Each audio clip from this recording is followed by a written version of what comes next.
before my mom sealed the doors.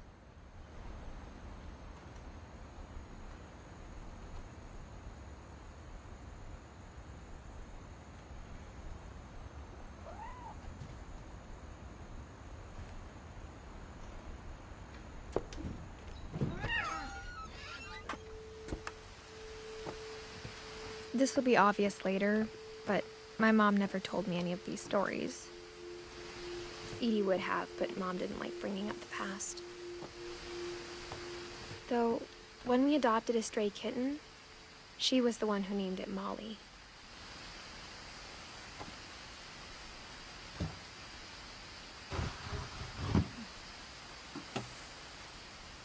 I spent a lot of time in Great-Grandma Edie's room.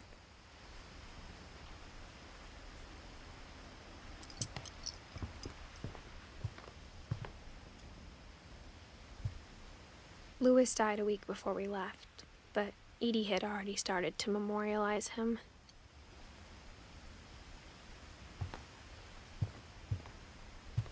When Edie told people Sven was killed by a dragon, she could also have said he was building a dragon-shaped slide that collapsed. She could have, but she didn't.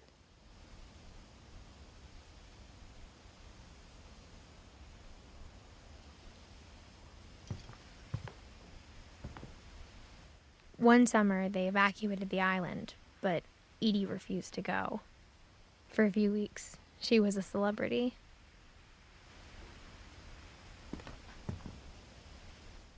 I hadn't thought of myself as Edith Jr. for a long, long time.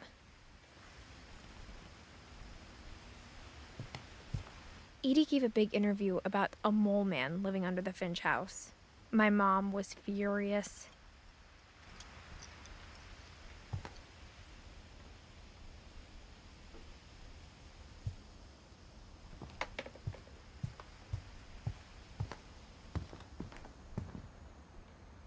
Her room was like a museum.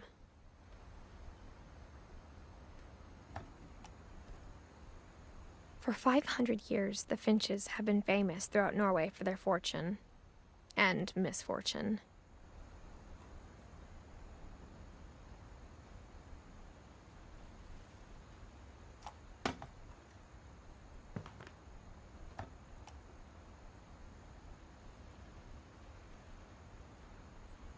Odin Finch buries the latest victims of the family curse, his wife Ingeborg and their newborn son, Johan.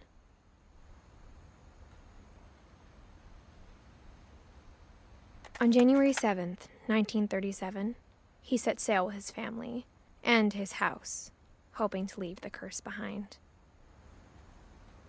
But 40-foot waves off the coast of Washington send the house and Odin to the bottom of the sea. Odin's daughter Edie, with husband Sven and baby Molly, step ashore on their new home, Orcas Island. Odin Finch is the first to be buried in the new family cemetery.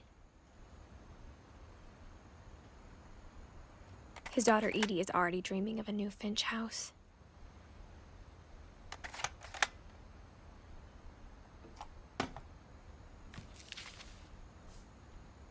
Whatever's wrong with this family, it goes back a long ways.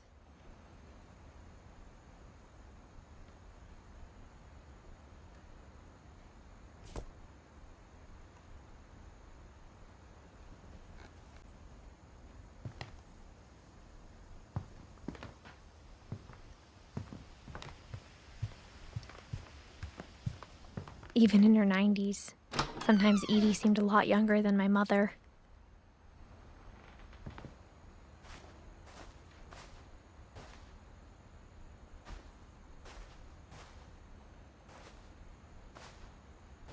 The only trace Grandpa Sam's first wife, Kay, left on the house was the pink bathroom. It was a pretty big trace.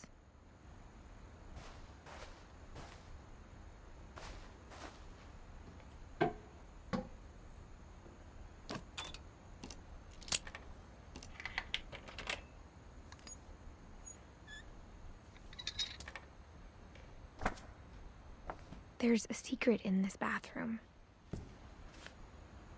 It's in the last place you would look. It isn't in the cupboard. It's hidden in this book.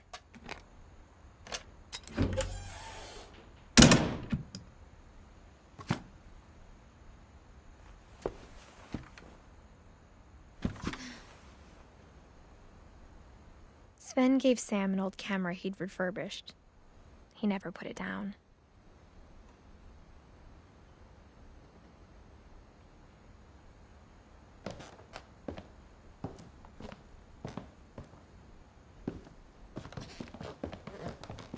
From the paintings on the wall, it was clear my brother Milton had been here before me.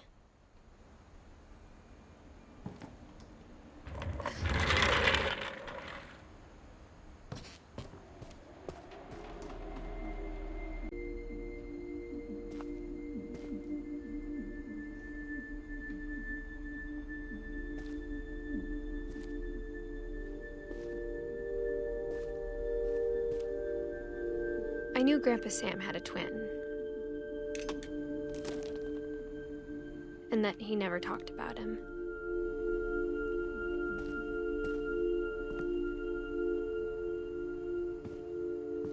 I guess my grandpa didn't like history any more than my mom did.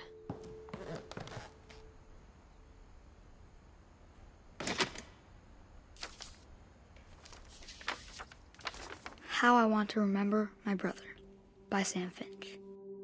The thing I remember is that when he made up his mind, that was it.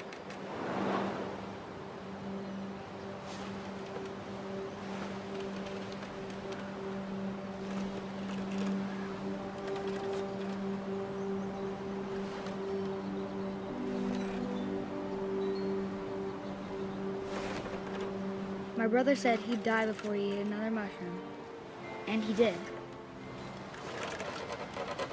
At Barbara's funeral, he swore we'd never be afraid again, and he wasn't.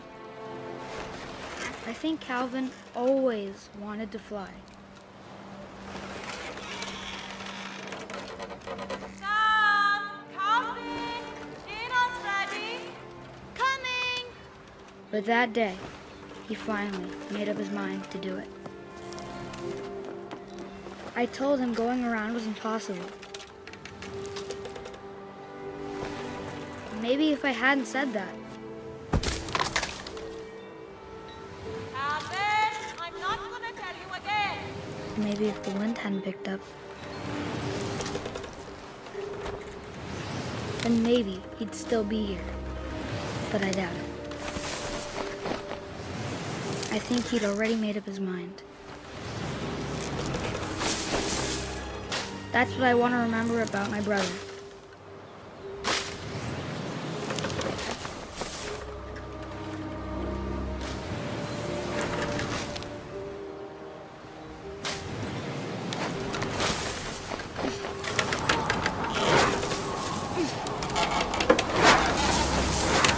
The day he made up his mind to fly.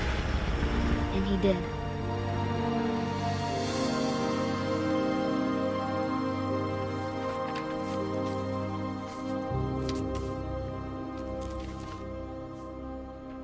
Calvin's story felt strangely familiar. When I was younger, I remember trying to do the exact same thing.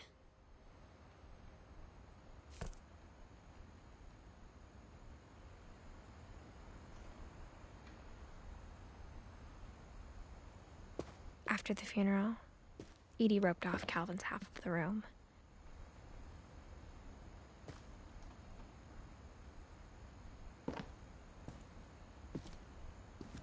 Mom said Grandpa Sam enlisted at 18 and never set foot in the room again.